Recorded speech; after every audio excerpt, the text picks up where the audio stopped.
based on ang pagkakapasok ko pag-training sa amin ng supervisor kung paano namin naman ititrain teacher sa school.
Followers at subscribers for today's video.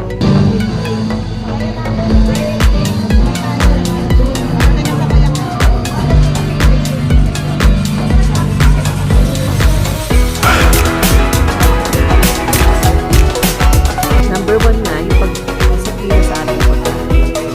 Nasa sariya, dapat ay pinala mo tamang timbang mo. Mas marami ka kasi kinakain kaya sa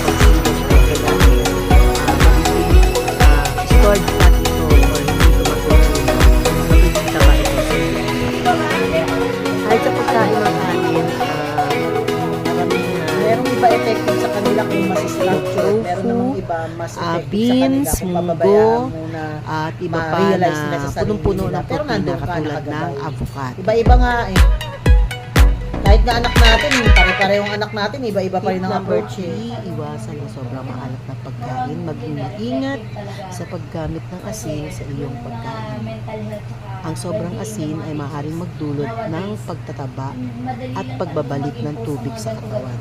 Subukan ang mga alternatibo katulad ng pampalasa na mga halaman, mga spices, mga herbs, o iba pang natural na flavorings. Tip number 4, ang ating paggamit ng mga sausawan o sauce. Karamihan sa atin, hindi tayo nakakain ng walang sausawan. At hindi natin alam, minsan yung sausawan sobrang harap ito. Or minsan naman, may halo rin matamis. So, tulad ng matataba din na ginagamit natin sausawan sa ating mga salad, mga dressing. Ilalagay natin kasi sa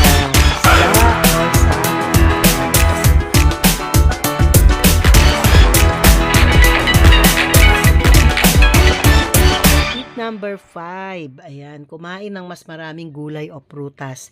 Sa karamihan sa atin ng mga Filipino, hindi tayo masyadong palakain ng prutas at gulay. So, magdagdag tayo. Ihalo ito sa kanin upang manatiling